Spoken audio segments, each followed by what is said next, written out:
Right, ladies and gentlemen, it's 6:30. I'm going to formally open the meeting and welcome everyone to it. First of all, the usual health and safety notices. There are no fire alarms scheduled for this evening. Therefore, if the fire alarm sounds, please evacuate the building immediately. The fire exits are located at the rear and side of this room. Go down the stairs and meet in the War Memorial Park. Please note that this meeting is being webcast live on the internet. Mobile phones, can you make sure that they're all switched off, please, or turned to silent? Thank you. On the agenda, I'm going to move item 8 to become item 12, if you make a note of that.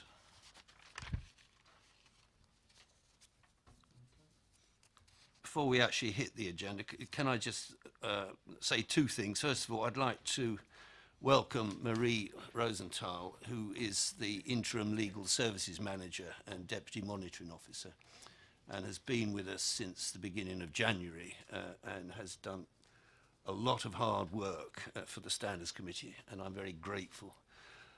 Unfortunately, she's not going to be here forever, and her departure will be a great sadness to me because she's been so supportive.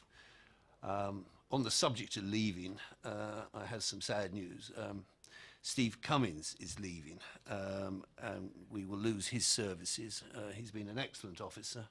He's given me a lot of support, a lot of good advice, and I'm going to miss him personally. We wish you well in your new job. Thank you. Okay. Yes, of course. Quick word. Mr. Cummings has been such a great support to not only us here, but also to the councillors.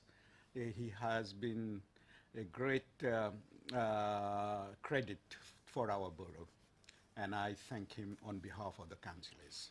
And I think my colleagues there will join me. I will hear him. Thank you very much, Councillor Putty. Right, moving to the agenda. Apologies for absence. I've had an apology from Councillor Mrs. Slimming. Otherwise, I think those of us who are entitled to be here are here, so that's good. Item 2, appointment of Vice Chairman. Do I have any nominations? Yeah. Dan Putty would propose. Let's nominate Councillor Dan Putter.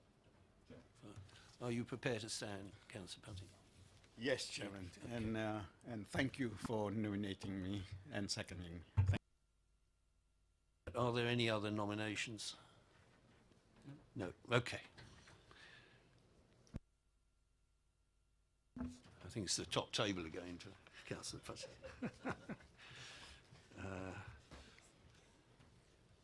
Right, item 3, declarations of interest.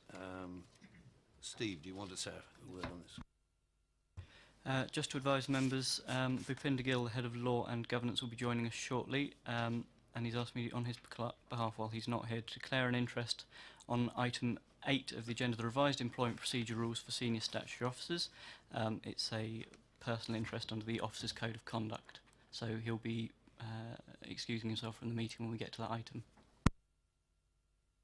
Thank you, Steve. Item 4, urgent matters. I'm not aware of any. Item 5, minutes of the meeting held on the 23rd of November 2016.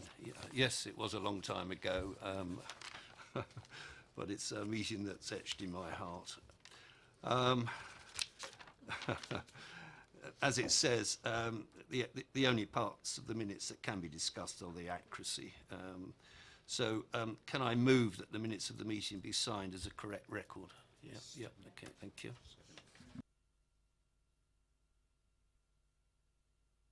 Microphone. Item 6, advice, guidance and training on the Code of Conduct. Can I invite Marie to present her paper? Thank you. Thank you, Chair, and good evening, members of the committee. What this report does is set out for you your responsibilities under the Constitution in relation to providing advice, guidance and training. And from the records I've seen, we do provide training to new councillors as part of their induction. And every year we have annual elections at Basingstoke and Dean. So in theory, we could have 20 new councillors coming on board. The training we provide is fairly short and to the point. There are other sessions, but they haven't been terribly well attended in the past. Now, this may be because we've got a lot of experienced councillors, long-standing councillors, but I'm suggesting that we should review the content of the training and also the style of delivery, because some members might prefer to have written material, some members like to be in a classroom situation, some members like to learn online. So what I'm suggesting is that we would write to councillors and ask them, have they got any preferences, or is there anything they would like to see included? Controversially, the report suggests that we would recommend that this training become mandatory. And in discussion with the chair last week, we talked about the pros and cons of that, because there are disadvantages if we make it mandatory. And it might be that the committee wants to review the training on offer, see how well attended it is on a voluntary basis before we go in heavy. But that's an issue for you to debate as a committee. So what I'm recommending is that we note the role of the committee in providing training, that we conduct a simple online survey by writing to all members of the Borough Council to ask them their views, and that we consider a new approach as set out in the report. Thank you. Councillor Potty. Yeah. Chairman, can we add the parish councillors as well? I mean,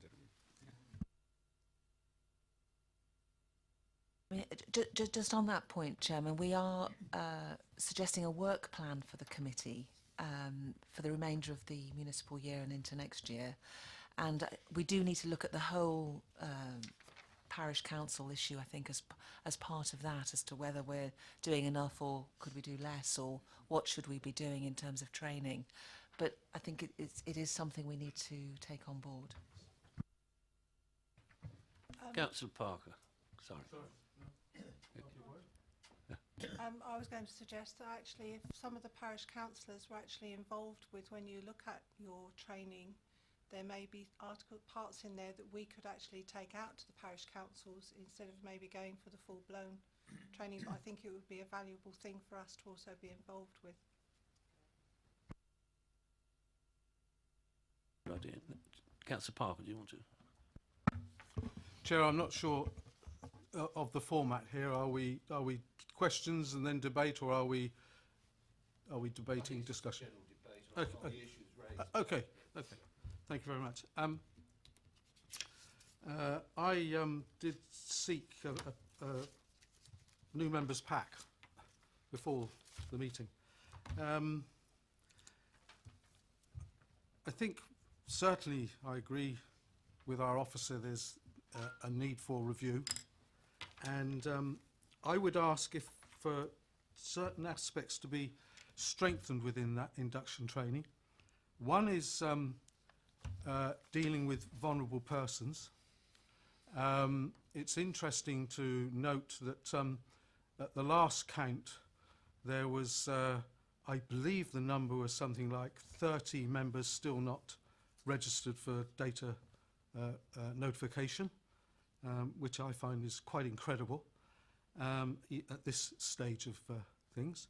And also within our own group there is advice in relation to visiting residents in their homes, and that has a link with dealing with vulnerable persons, and I'd like to see that there is some introduction to that aspect of a councillor's work. I can't myself see how we would not want induction training of a new councillor to not be mandatory, and I don't understand why anybody would choose not to attend that offering. And I have myself concerns about how you monitor the value and the credibility of online training in that aspect. My previous professional life was in financial services and banking, and let me tell you, they had big issues with online training, and still do. Well, thank you for that. Yes, we'll certainly take that on board and give it consideration. Can I just mention in Marie's report, para 3 on page 9, other issues for consideration.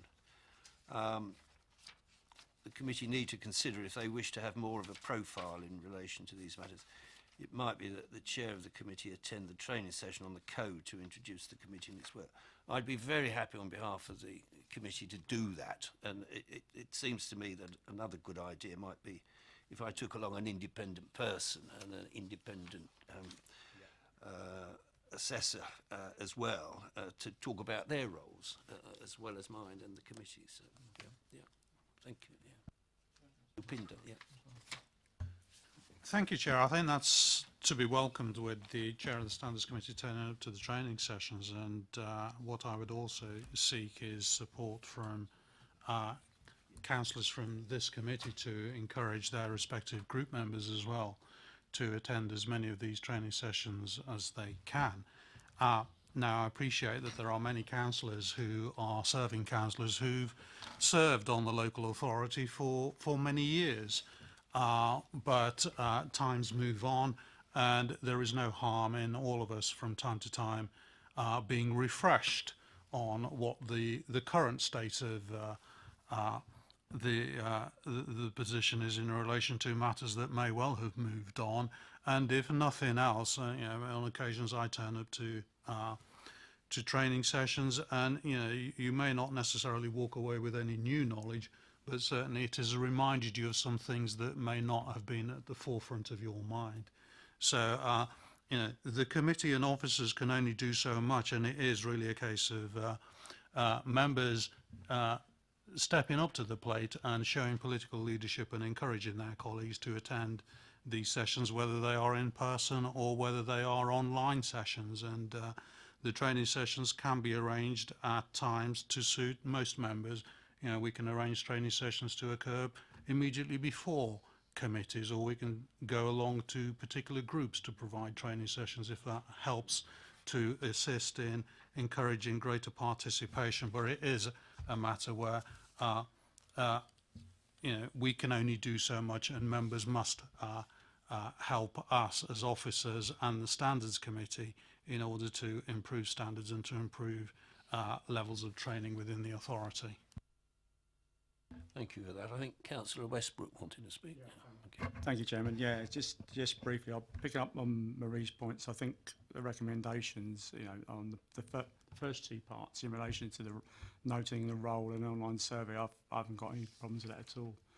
I do think, as Marie said about the mandatory part, when the council has mandatory training for statutory committees, but obviously we know as councillors we all sign up to the 7 principles of public life. And I think it's already upon us as councillors to attend. I mean, I certainly, from personal experience, have attend the data protection, safeguarding, and things. There's quite a lot of things there, and I think a lot of members do. I've engaged my members of my group. We've never been happy with the mandatory route. I'll say that now, but obviously you're not proposing that at present. You're sort of a suck it and see thing, and I think the mention of coming to groups and giving updates is, is fine. Just to pick up on another issue, one of the issues there was to do with induction, which Councillor Parker mentioned. One of the things I think we do miss out on is there's been a couple of by-elections of late, and I'm not sure we've actually picked up on the fact that some new members, because they're on their own, don't always get the full induction package as you would normally get. So that's another thing. And I think there was a point on the, I'll just make sure I got the right paper. Yeah, on the list of bullet point 2.5, there's a number of points mentioned there. Just out of interest, really, maybe Marie might give us some answers. There's a new general data protection regulation coming in 25th of May. And I understand the government's working on its own equivalent in case of Brexit. But I'd just like to know, we don't seem to have heard anything in the borough. County level, I've been told about it and training being put in place, but I guess we're going to have to deal with that as well. I mean, just on that, we've recently established a working party looking at all this new legislation coming in, and members will be part of that action plan. So that is something that we do need to be aware of and keep an eye on. Councillor Fryer. Just two things really. One is it,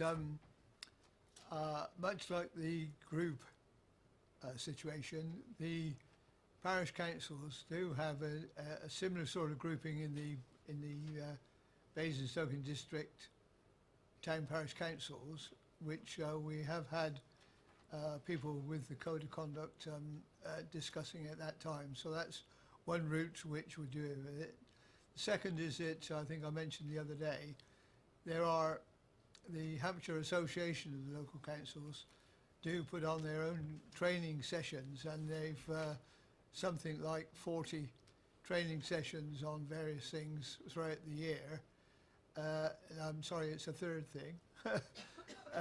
The attendance at these various meetings, because of the parish councils are have different dates for meetings.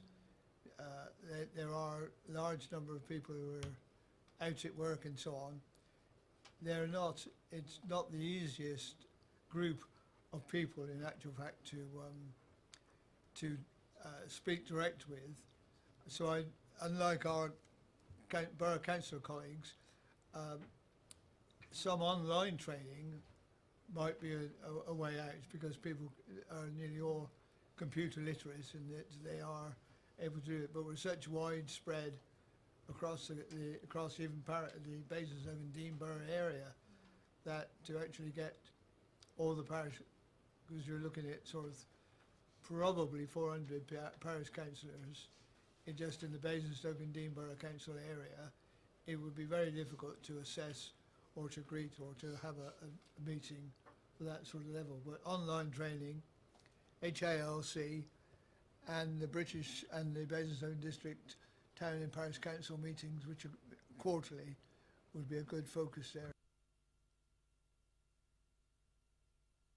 Thank you very much, Councillor. It's very helpful, and for sharing your expertise with us. We'll certainly take on board. And I take what you say about the numbers at parish council level. Yeah, okay. We haven't any more. No, okay. Oh. Chairman, I just wanted to say how reassuring it is that all our colleagues here on the committee are positive about how we're going to really move. And I think everything that each one said, we're going to take it into our stride and move on with it. There is also like safeguarding, etc. has been, we have to make sure that those people, because there are a lot of people who are trained already in this area, they just need updating. And online, whether it is voluntary or mandatory, we have to really see how we can focus and get all. And the last thing is that one that Mr. Gill said about councillors to really get to motivate other councillors, really. What I would like to say that if we can really go forward with getting the leaders first, and then through the leaders really get into what is required. Thank you.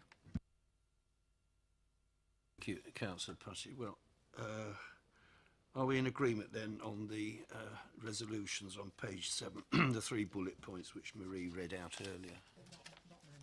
But not mandatory. Yes, yeah, absolutely. Yeah, I'm with everyone on that. Okay, thank you. Let's move on to item 7. Member complaints 2017-18. There's well, I'll let Marie introduce this if she wants. There's been an updating. And Marie, you might want to just yes, say some things. Thank you, Chair. This is just a very simple report at the moment, just giving you numbers. And I think what we need to do in the next report is do a little bit more analysis on, you know, the parish, borough breakdown and the outcome of the complaints. But I just wanted to get something on the record because you haven't met for a while. And you've also just recently brought in these new arrangements for dealing with complaints. So what the tables are showing is that in the current year, we've actually had another 2 complaints since I wrote this report, we've had 8 reports, 8 complaints since last July. For some reason, very few complaints in 2016-17 recorded. That may be because you were going through a new procedure. But we, on the basis of the previous figures, you would expect to be, getting about 1 a month on these numbers, and that's the experience to date. So we're not overwhelmed with complaints, which is a really good thing. And we are now using the new arrangements that the council agreed last July. And so, subject to any views the committee have had, I'd suggest that we get back into the habit of reporting on complaints to you regularly, and that we do a little bit more analysis for you as well. And it's been suggested that we would append the decision notices, which are published on the website, but you might want to see them here, because that will inform your work programme. So I think we could do better with this report, Chair, but it's a start. No, I agree, Marie, that under 2.3, that there are things we can do there which are add-ons for information, like sort of the decision notices and also categories of complaints which give a broader picture rather than just bald numbers. So, yeah, I welcome that. Councillor. Yeah, thank you, Chairman. Just on that point, really, well, I think the first thing that struck me was that they're put together as parish and borough together when most of the reports are usually separated out. So that would be the first thing. Also, I think it talks about in 2.2 about refers to members having training. I just wondered if that's occurred. Well, we've had a very lively informal session with the independent persons and the independent assessors last month, I think. Yes. And the committee did a lot of work on these procedures. But we, as we've been saying about training, it's always useful to have a refresh. And so I think maybe we should arrange a session for the committee, maybe as part of its next meeting, to have a look at the procedure and see how it's working. Just one short thing is 4.3 talks about risk management there. I just wondered if we often have risk managements mentioned. I just wonder if we could actually see them attached to, quite often comes in reports where they're actually attached to it. So, it'd be nice to see those really.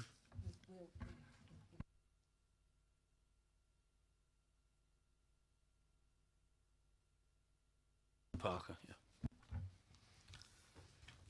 Thank you, Chair. Well, that's certainly preempted my question that I was going to put tonight, because certainly against the table I've put more info required. I would like to, if I can, then just make certain the sort of thing I personally would be looking to know is, and I think it is information that possibly has been available in the past, is the type of complaint, against and by whom, whether it's, as my colleague mentions, we need to see it, the separation between parish councillor, and member of the public. If that's what the officer was going to do, great, but I just want to be certain. How regularly were you considering making this available? We meet 4 times a year, I think. 3 times a year, Chair. 3. Well, I think this information possibly is required at a more regular basis. And the problem that we may have experienced in the last 12 months is that we've had the timetabled meeting postponed because there's been no business to discuss. And then we have to make sure that that doesn't then interfere with having this information available to the committee. 2 things on that. I think, I don't want to commit anyone, that we would have this on a regular basis, each committee meeting. We would have a report fleshed out. And the second part I would make is that we obviously can only talk about cases that are completed, not those that are live and running. So these will be completed cases, and they will be added to the table. Bhupinder, did you want to come in? I did. Thank you, Chair. a number of points arising there. Sorry, that sounds so loud. Certainly, it would be my desire, subject to talking it over with committee services, that the frequency of the Standards Committee ought to be increased so that it meets at least quarterly. 3 meetings a year seems a little bit odd, and that will then help to facilitate quarterly reporting back to this committee to fit in with general reporting cycles within the authority. In relation to some of the comments in relation to information provided back to this committee raised by Councillor Parker, I have no hesitation in those points that were raised, save for the we would only disclose details of the complainant and the councillor once those complaints have been through the full process. But I also think there is merit in reporting in an anonymised form complaints that we have received and are currently going through the process, but with due redaction, so that we are not preempting or prejudicing the outcome of those complaints. But there is no reason to say that we've had a complaint in and given a broad categorisation of the nature of the complaint or the areas of the code that are alleged to have been breached, so that everybody's interests are protected until the final outcome. Thank you, Bhupinder. That's very helpful. Okay, are we happy with that item? Yeah, okay. Can we move on to old item 9 on the agenda? 8 is at the end, as you know.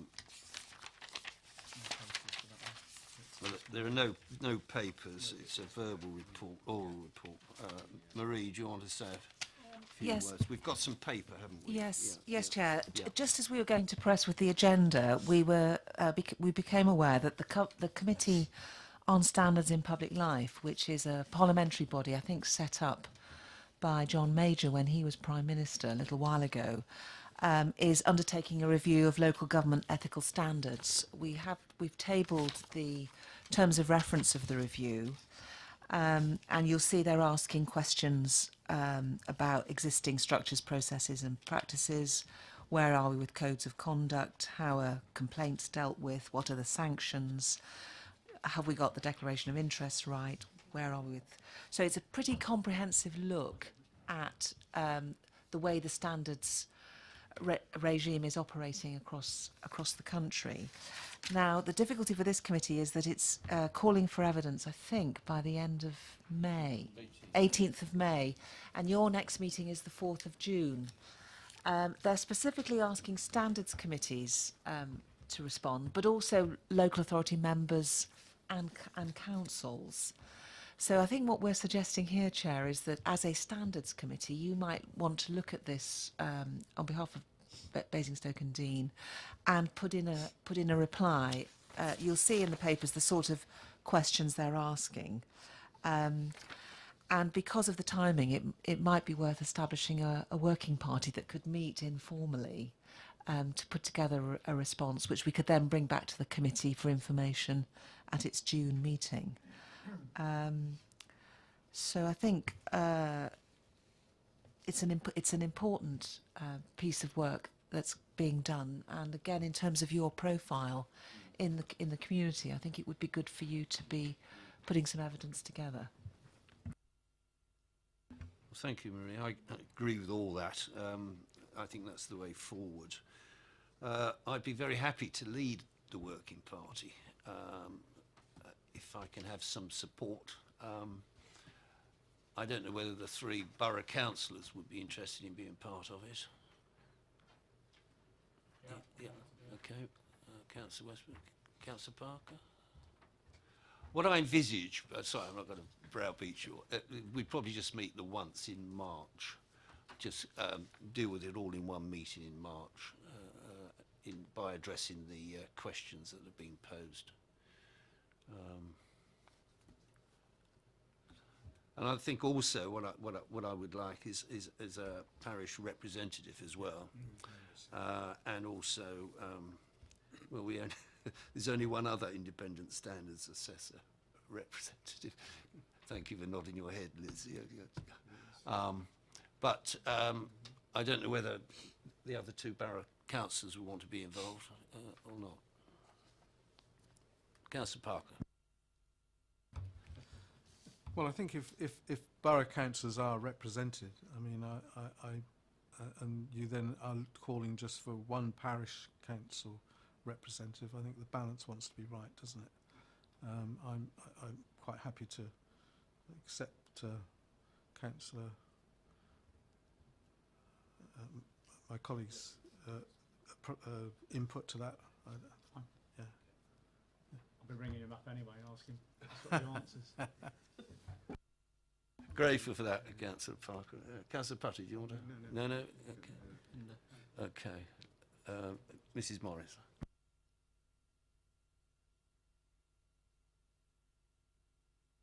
Pinned it right. Thank you, Chair.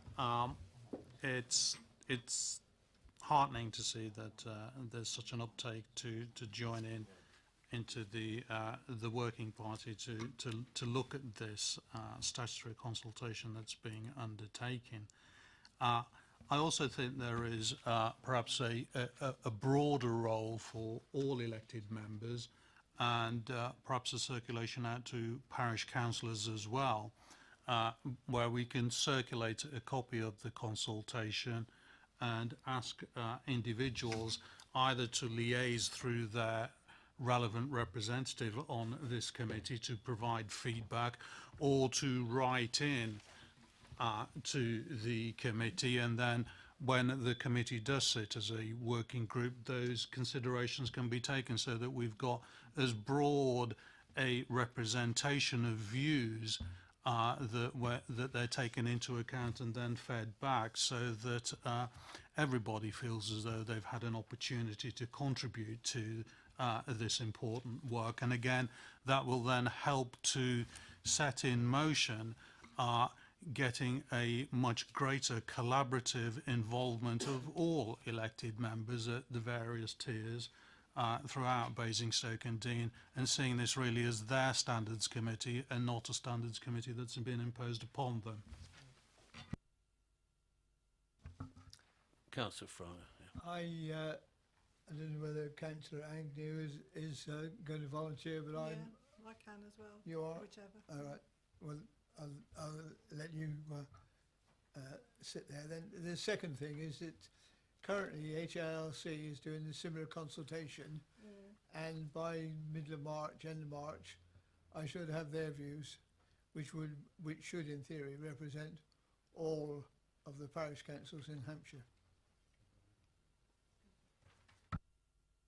Thank you. So, do I take it that's a yes? Yeah, I don't mind. Thank you volunteering. very much. And Mrs. Morris, do I take it that you will cover civil? Thank you very much.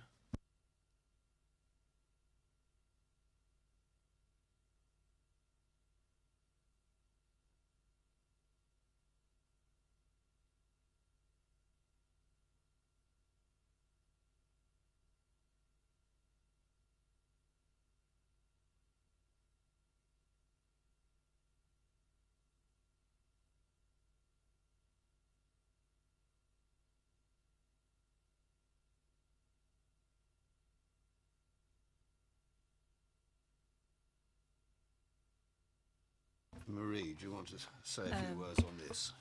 Thank you, you. Chair. So the committee has been in the habit of publishing an annual report on the website. We didn't publish one last year. So all I've done for you, using the format of the previous ones, is populate the draft that's attached. To my mind, it's odd that your year is July to July. I don't know if there's a particular local reason for that. And I would be suggesting we move to a 1st of April financial year reporting,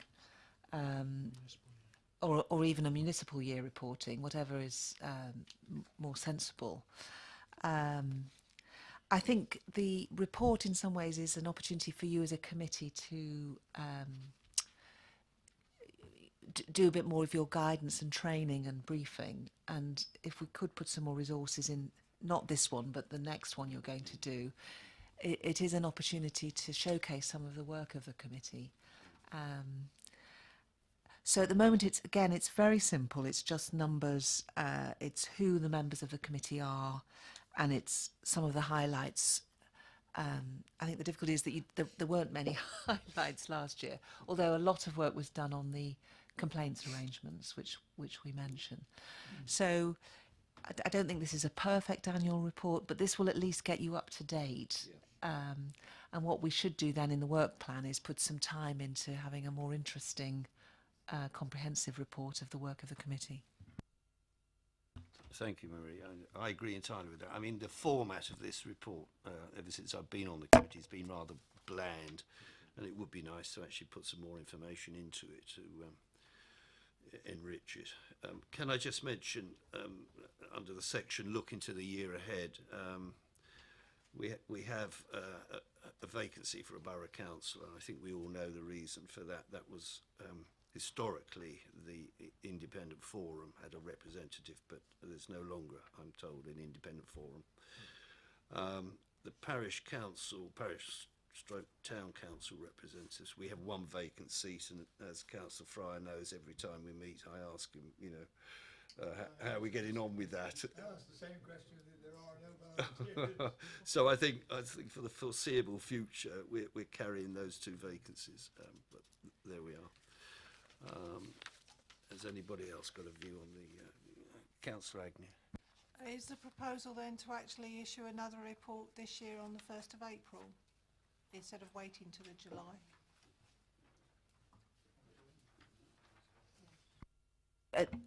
I think Bipinder's suggesting we should, and I agree that we should go with the municipal year, which is May. Yeah. So we would publish it after the annual council in May. So we would be publishing another one in May, if the committee are happy with that. Councillor Parker, yeah. Thank you, Chair. It seemed to be just a bit of like an aside, but could you elaborate a little bit on the vacancy for borough councillor and how that is intended to be remedied? To be perfectly honest, I have no idea.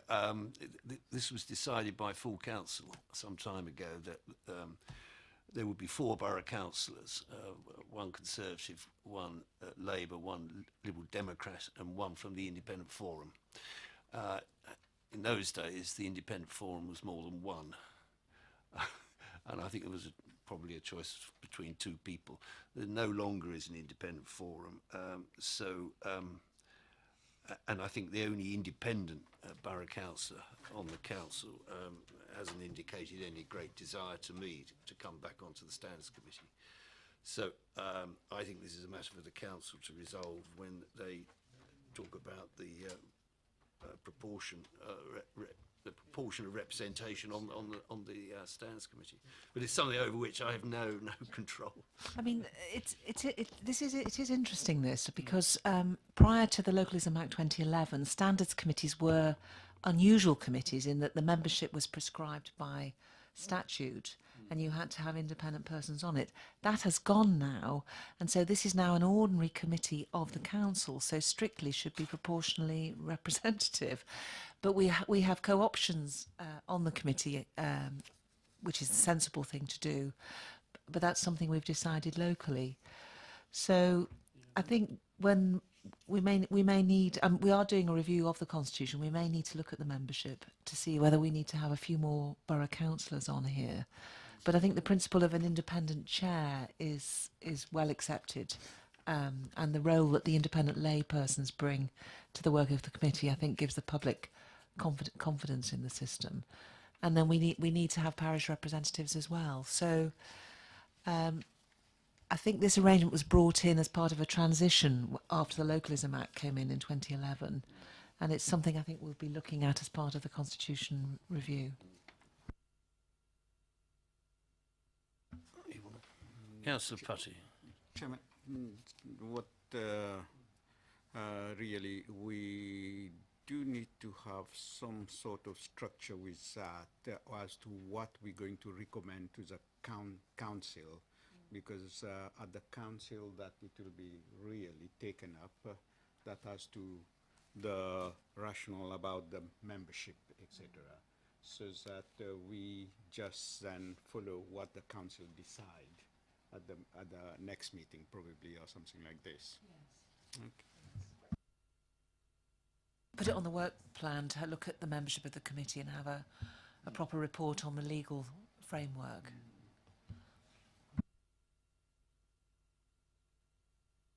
All happy? Good.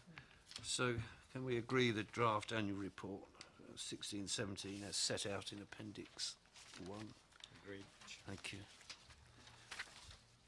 Moving on, item 11, Standards Committee Work Plan 18-19. Again, I'm indebted to Marie for this, and can I invite you, Marie, to introduce the paper? Yes, thank you, Chair. I think it is good practice for the committee to have a work plan to give some structure to its work. So what I've done for you in the report is noted that at the moment in the council diary you're scheduled to meet 3 times a year, although as Bhupinder suggested, maybe 4 if we've got enough business for it. But at the moment we've got 3 meetings, February, June and October, and also one in, I think, for January 2019. In devising your work plan, you need to look at what your functions are. So there is important work around the code of conduct itself. There's monitoring how well it's working. There's the promotion and maintenance of high standards, and there's the dealing with complaints. So what I'm suggesting in the work plan for the February meeting, I think we will have done all of those items by the end of this meeting. Next time we need to look at the annual report. We'll have to backdate it to May now in the light of your previous decision. I'm suggesting we have a look at gifts and hospitality register, see how well that's working. There is a dispensation procedure, and we might well want to have a look and see how well that's working. And I do think you need a report on town and parish councils. There wasn't time to do that for this meeting, but we need to do an audit of some of the things we've heard about tonight about training that's already available, because we don't want to duplicate that, and it may be that we can work together or support some of the training initiatives that are already underway. And we just need to look at what else is happening in the town and parish council world. I mean, town and country planning is always a big issue for parish councillors. So I'm suggesting that we have a report, and perhaps that's a report we need to write with our parish representatives, and we'll bring that to your June committee. In October, I was suggesting we have a look at, we do some recruitment, but for the reasons in my other report, I think we've got plans to deal with recruitment of independent persons and ISA members. But what you might want to do in October is just have a look at the codes and protocols that are in place, and whether you think there should be any more or any less, or how old are they. I think most of them are fairly recent, actually, but it would be good just to do a stock take on the advice and guidance for councillors. And then in January I'm suggesting we look at training and we get in the habit of the work plan. On regular items, I think you should be getting a report on complaints every time. You should get an update on training every time, and you should get an update on requests for dispensations, if any, and then other reports as and when. So there is a body of work for the committee to do. I mean, there are other things you can go on and do, but I think if we can get these basics in place, that'll put the committee on a good footing.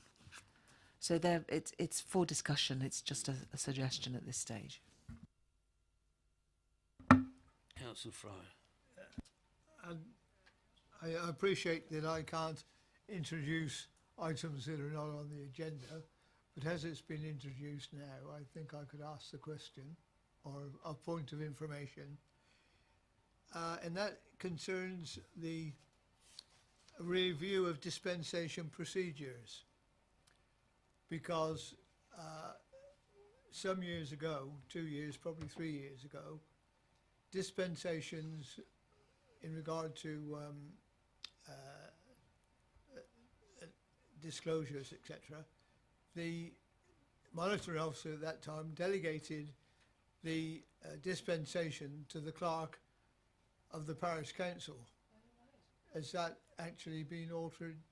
Thinking of altered, because we used to go back to the monitoring officer about two sessions ago, or for dispensation for councillors to talk on a topic which was they would be in conflict normally, and they said that the clerk can use his or her discretion in granting the dispensation. It slightly concerns me that review dispensation procedures, if every clerk in Hampshire, in Basingstoke and District Parish Councils actually give dispensation for conflicts of interest.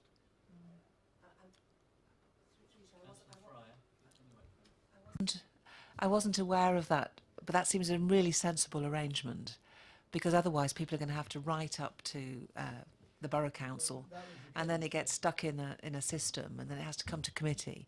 So it seems to me a really sensible arrangement, and if that's working well, we wouldn't. It's not proposed that it change. No. I think we'd want to keep it that way. But what we might want to do is write that into the constitution, that that's the arrangement. Then everybody would know that. That's really helpful.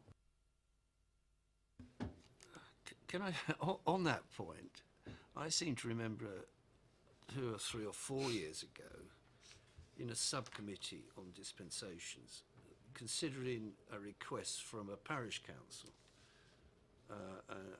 where there was a conflict, and I think, I make it up, but there were probably 8 parish councillors, and all 8 on this particular item were conflicted out, and we had to decide to give it dispensation or not. Indeed, that was. Was that the original? I think it was subsequent to that it was decided that it would be the parish clerk Oh, okay. in her position, his or her position, would be able to grant that dispensation. No. It's a bit of a nonsense, really. Well, I'm relieved to hear that. Can I just pick up on what Marie was saying? What is set out in Appendix 1 on page 31, of course, is an almost gold guarantee that the Standards Committee will have regular meetings, which is something I'm very keen to have. We won't get into the desert that we had last year, where we were supposedly having to cancel because we hadn't got work to do. This will ensure there will always be some agenda items on the paper for us to discuss, and I really welcome that. Can I just mention also that at the end of last month, I wrote to group leaders inviting them to have an input into this work programme, to suggest to us what they would like to do.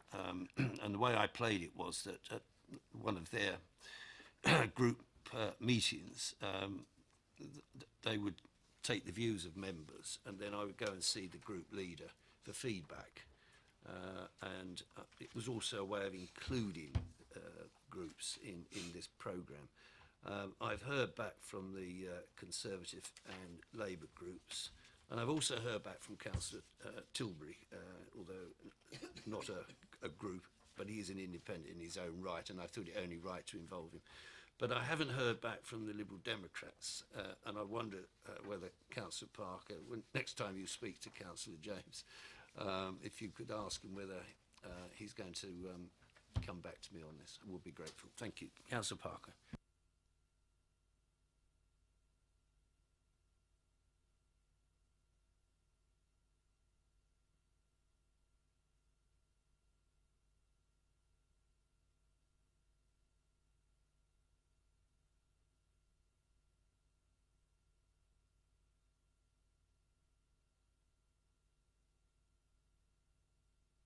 Sorry, the recommendation, can we note the terms of reference, note and agree the programme of meetings for 2018-19, and consider and agree its work programme for 2018-19. Agreed, Chairman. Agreed. Fine, thank you. Right, old item 8, which was deferred to this position. Councillor Parker. Just before we go on to that, there was a suggestion by Bhupinder that we go to 4 meetings a year. Who decides that, or can we do that here this evening, or is that full council have to change it? But it was a suggestion. I fully support it. I made my comments about last year. This committee's role in the life of the council needs to become more relevant, and that can only be by more regular meetings with the sort of business timetable that's been put forward, which I think is excellent. But I just didn't want the meeting to go by without us looking at that now. Thank you, Councillor Parker. I agree entirely with you. I mean, I think 4 meetings a year is plenty. We need to have them. We've got a programme now being worked up which will ensure that we have enough to talk about and discuss and reach decisions on. I'm not sure who is the monitoring officer has put his hand up, determines these things. But I would certainly welcome 4 meetings a year. I think what I want to see the Standards Committee do is to get more involved, basically, in the work of the council. We have an important role to play, and to have 1 meeting a year seems ludicrous to me. There was a proposal, I have to say, some years ago, just to have 1 meeting a year, and I remember kicking back at this. I wasn't chairman, but I thought this was ludicrous, and it was probably a resource cost-saving exercise. But no, I agree entirely with Councillor Parker on this. Bhupinder, do you want to speak? Yeah. Thank you, Chair. There's a number of mechanisms we can do this and achieve this. One would be just simply informally that I will liaise with the chair and thus the committee and set up a 4th meeting. However, I think looking at the timetabling of the meetings and noting that actually the timetable of ordinary meetings of committees and council has already been approved at full council. I think it was not yet. Well, I think it was at the last. Right. And we'll leave the calendar as it is because it has changed a number of times without seeking to confuse matters furthermore. But as part of the recommendations under the consideration of this report, if you wanted to add in a further recommendation requesting that the head of law and governance review the timetable of meetings and revise those so that there's 4 meetings in the calendar year appropriately spaced out. What I can then do is act on the committee's request, liaise with colleagues in democratic services, make sure that we've got 4 meetings once every quarter, and we can circulate the dates of those in advance so that members of the committee can put those in their diary and that we know what we're working to. I would move that, Chairman. Councillor Parker. Councillor Parker. Thank you, Chair. While we are discussing meetings, frequency, historically I would assume that the meeting for standards is timetabled as an evening meeting in order to accommodate persons in work. I don't know how relevant that is currently, and there could be an opportunity possibly to review that particular aspect. Councillor Mrs Agnew. Personally, I wouldn't want to see it moved because I'm one of those people that works full time.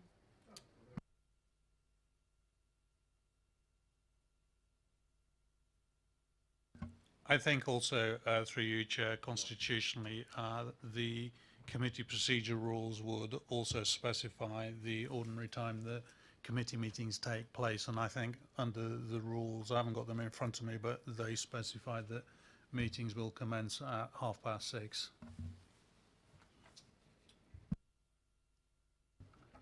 Mr. Fryer.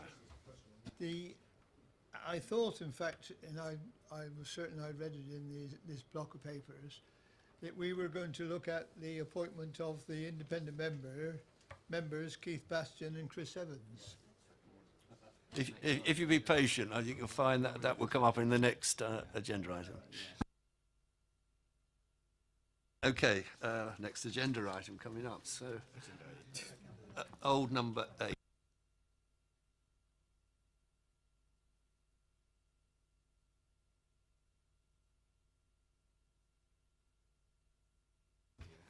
I'm sure we all do, but I'm required to ask, do we agree Bhupinder's recommendation that he's just tabled? Yeah. Yes. Yeah, fine. Thank you very much.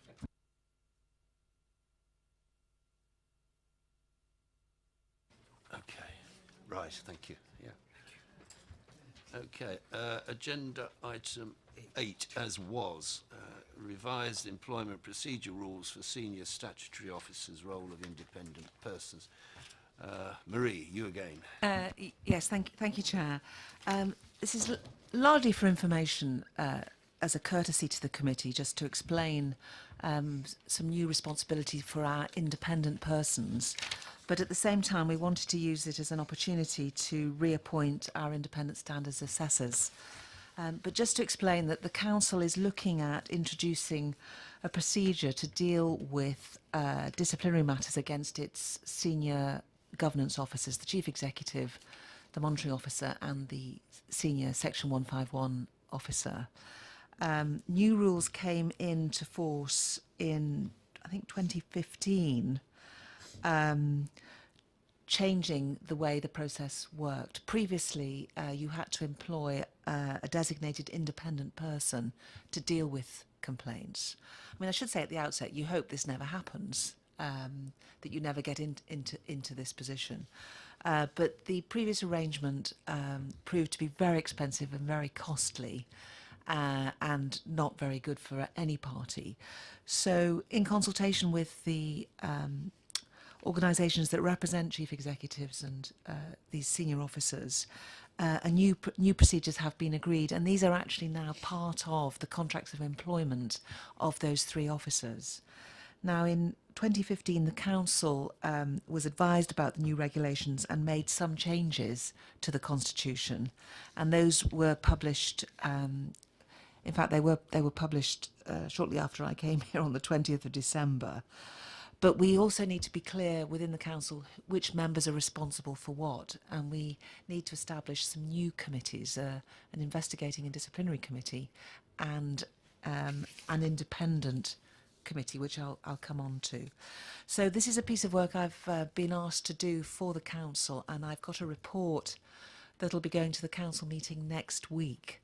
But tomorrow I'll be discussing it with the Constitution Working Group, and I am aware that they've got some points they want to make about the procedure. So the first point is, this is still a proposal, Chair, at this stage. But what is clear, that I've got a flow chart which I've presented to you it is a complicated procedure. But if an allegation comes in, we have an investigating and disciplinary committee. That is a committee of the Council comprising 7 members, politically balanced, and they will look into any complaint against one of our senior officers. And then 3 things can happen.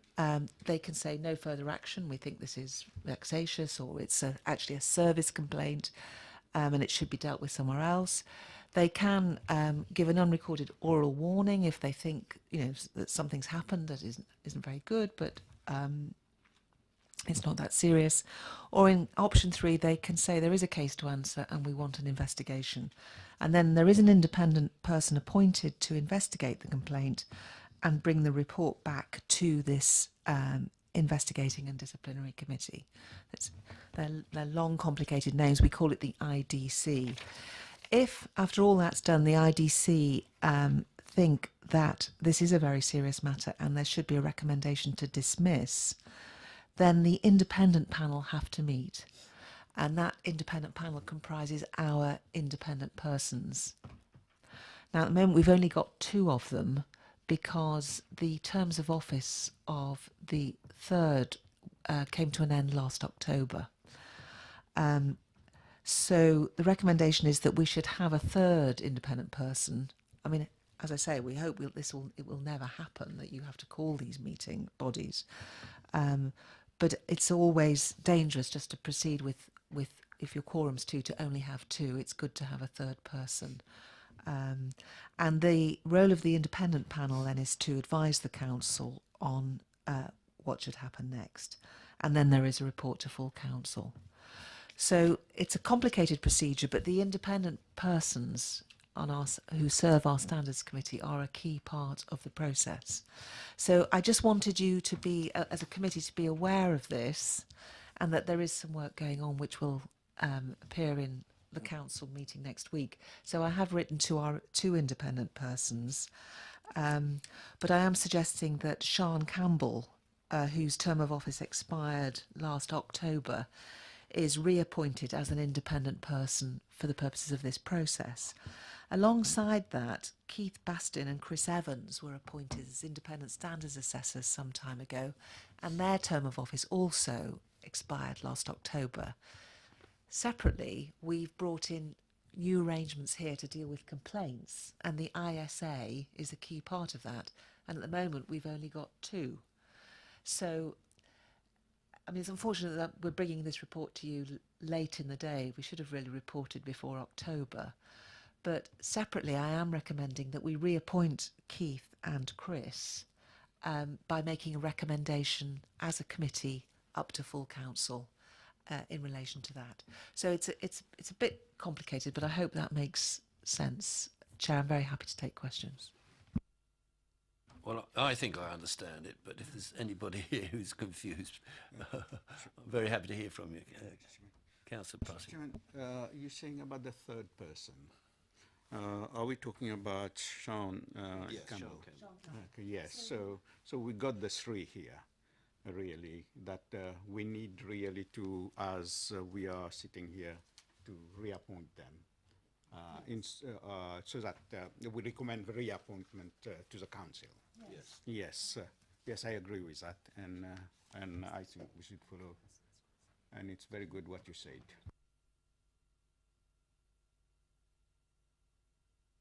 We've got.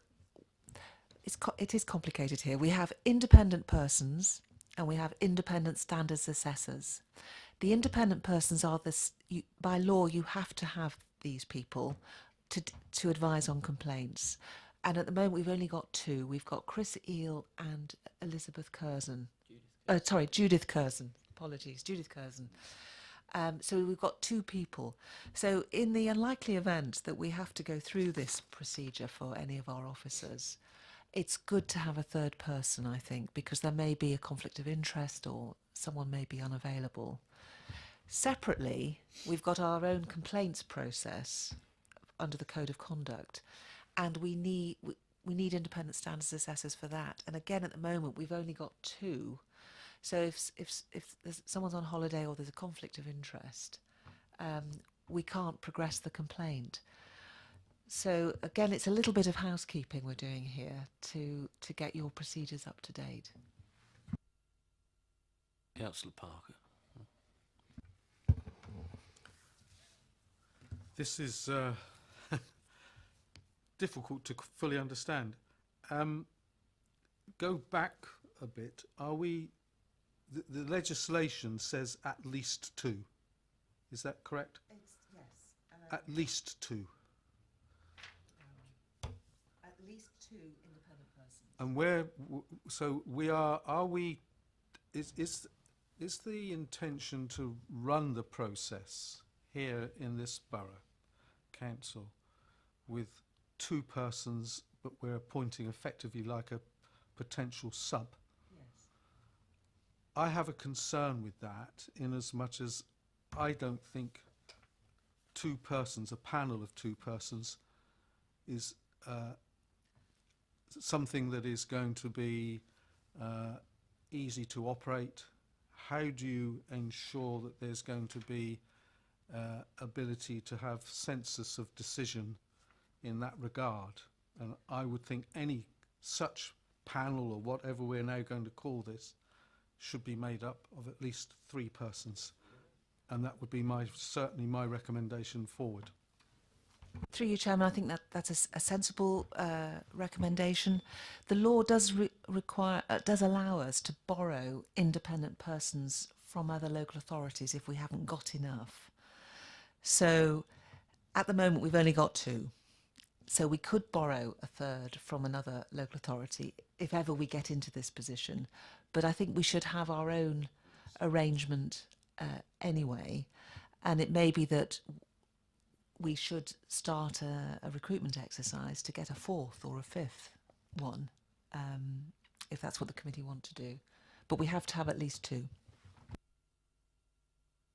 Mr. Parker. Yes. Has there been a reluctance in the past then for extra persons to be identified as suitable members of this team? Can we just for sake call that? Is that because of budget? It was mentioned earlier, budgetary issues maybe. And I noticed somewhere in the report there was talk of later in the year engaging in a recruitment exercise, and my question against that was, why are we waiting until later in the year?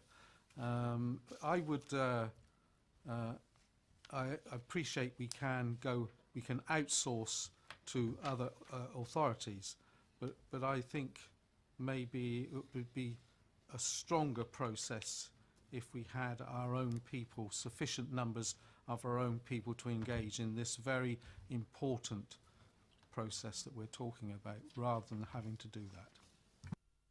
Can I just jump in and pull me up if I've got the wrong end of the stick as usual? The independent persons dates back to the Localism Act 2011, which stated that each local authority had to have at least 1 independent person to advise them in codes of conduct complaints. The Borough Council, and I wasn't involved in the recruitment, the selection, but the Borough Council at the time, in its wisdom, appointed 3 independent persons. And those 3 are the 3 that we have today, except we have 2, because one, Sian Campbell, her appointment was inexplicably allowed to expire last October. She, like the other 2, knows the Borough Council very well from her experience since 2011, and it makes absolute sense for her to come back. And I agree with you entirely, Councillor Parker. 3, you need 3. 2 is no, you don't have a selection board with 2 people on it. The minimum for a selection board is 3. Otherwise you get yes I do, no I don't, and you get nowhere. So I agree with you on that, but I think that is the history of it. And Sian Campbell was one of the 3 recruited at the time, and the other 2 are still in post. And I think their appointments are due to expire in October 19. Yes, thank you. Yeah, fine.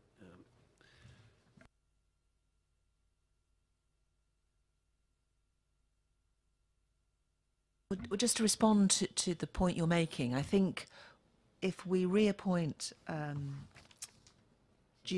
Sian Campbell, we'll have 3. But perhaps what we should do as well is start a recruitment campaign so that you've got an extra 1 or 2 independent persons, and you could stagger their terms of office. But I'm in the committee's hands on that. I mean, legally we need 2. We've got 2, but it's always safe to have a reserve. So I think the recommendation to council next week will be to reappoint Sian. As I say, we hope we'll never have to use this panel, and so you could argue we'll run with 3 and we can always borrow 1 if there's a problem. This is what, oh, sorry.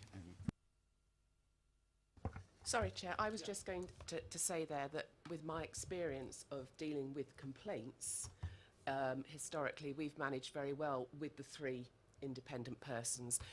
In answer, by the way, I was dealt with the recruitment. I was on the panel for the recruitment, and we had absolutely no problem recruiting new independent persons, and I have to say the calibre was very high, and it was actually quite a difficult selection to make. So I wouldn't have concerns about recruiting new members should we need to, but my personal feeling is that probably at the moment 3 is sufficient for what we're dealing with on a day-to-day basis, and as we say, the possibility of this is quite remote, and we do have the facility that we can borrow from other places. So I don't think, in my opinion, we need to recruit at the moment.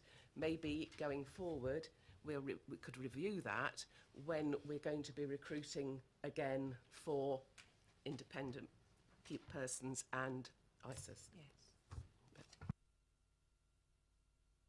Councillor Putty. Thanks, Chairman. Yes, I think I agree with what's been said, and we should actually, if the committee agrees, that recommend the 3 people that we have got here to move them on to the council at the next council meeting, so that they are going to be really ratified by them, and we should really accept that. Thank you very much. Councillor Westbrook. Councillor Westbrook, yes. Yeah, I haven't got any problem with that at all. I just wondered if, obviously, the working party's meeting tomorrow night in relation to this, and I'm actually going to that as well, so I'm looking forward to that. Just briefly, though, can I just ask a couple of things? I mean, you mentioned about the contract. I don't know if you can talk about that, but just that the contract, you said the senior officers have got that in their contract already. Yes. It's quite strange, then. It's written in the contract, but there was nowhere for it to go to, in theory, because the procedure, it's a bit of a I have sadly got some experience of this in Wales, where complaints, not at Cardiff, but at other local authorities in Wales, very serious complaints were made against chief executives and monitoring officers in Wales, and they didn't have these arrangements set up. And it was just awful for everybody, because the officers had been suspended, and then the council had to go through this process to establish these committees and get them to meet, and they lost about 6 months, which was very expensive. And so, you know, the advice now is get your council set up. I mean, again, it's highly unlikely we'll ever have to use it. Sorry, I've forgotten your question. well, it was just, you probably answered it. The only thing I would mention, which might be of interest, was when we had the members' protocol process, which I've got in front of me, we talked about that filter at the beginning, which is in tomorrow's papers, but it's not mentioned in here, which might be worth mentioning, that there is a pre-stage to this as well, which I don't think it's in this one, but it's in tomorrow night's, which is to do with I think it's to do with how they deal with the early stages, whereas it's the monitoring officer deals in the protocols. For this, for example, I think it's the Section 151 officer deals with the chief executive, and then the other 2. I don't know if we can talk about that. I mean, it's in the paper. The other paper's public anyway. There will be. You do need some sort of filter, because before you start this is a very serious process for everybody involved, including the council, and so there will be complaints that are really service complaints that should go through the service complaints procedure. So if I was trying to think of an example, but you know, if there's no lights here in the building, people might well complain that's the chief executive's fault, but actually it's a service fault. So you do need somebody to look at the complaints. Sometimes they will be frivolous or vexatious, and filter those out. And so I think we will have a conversation tomorrow. I mean, at the moment I've said it would be a senior officer, but it could be the chair of the IDC, could be that filter. You just need somebody sensible. Yeah. Whereas the other flowchart had that filter system in Yes. place, and it just seemed that there should be something there just to show Yes. members of this committee, just Yes. to get an idea. I'll guess it'll be coming back to be looked at here at some stage anyway. Yes. I mean, largely, Chair, this was just as a courtesy report to the committee, so that you're aware of what's going on. But I think the debate's been very helpful. I think the point about 3 members is a good one. Councillor Parker. I haven't read something somewhere, because the suggestion is that we're not to discuss in detail this report in front of us. Is it? No, because it's going to another committee, or what's the idea? Strictly, it falls outside your terms of reference as a committee. But independent persons are part of your committee, and it seemed to me that it would be odd if I didn't report it to you for information. I saw this, and then I saw the same report that's going to the working party tomorrow evening, because this is sort of ahead of it, really, because it hasn't met and nobody's talked about it before. So It's just timing with.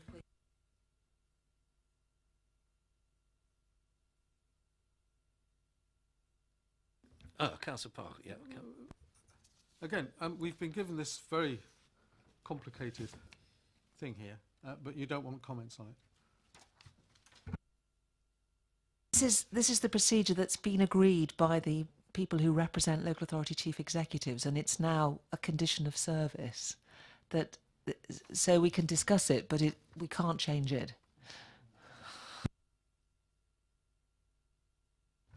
Well, if that's the case, and therefore it's not local work, you might want to go back and point out to them on the first box, option 1, I think communication should be communicated.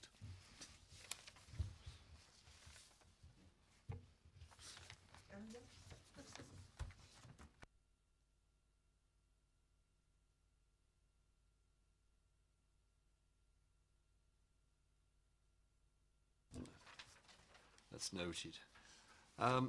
Okay, I think, are we about done on this item? Can I just sort of summarise where the recommendation on page 15, that we note the first 2 bullet points, that the council's been recommended to reappoint Sian Campbell as independent person under section 28(7) of the Localism Act 2011 for a new 2-year term, office expiring in February 2020, and then a new bullet point to reappoint Keith Bastin and Chris Evans as independent standards assessors for a period. Do we need to put a period? We should. We should do. Same 2 years. February 2020. Okay, right. Expire for a period, for a new 2-year term of office expiring in February 2020. Is everyone agreed? Yeah. Agreed. Good. Thank you very much. Item 12. Exclusion of press and public. Item 13, confidential exempted items. That's it. Thank you very, very much, everyone. It's been a very useful meeting, and we can look forward to plenty of work to do from now on. Thank you very much.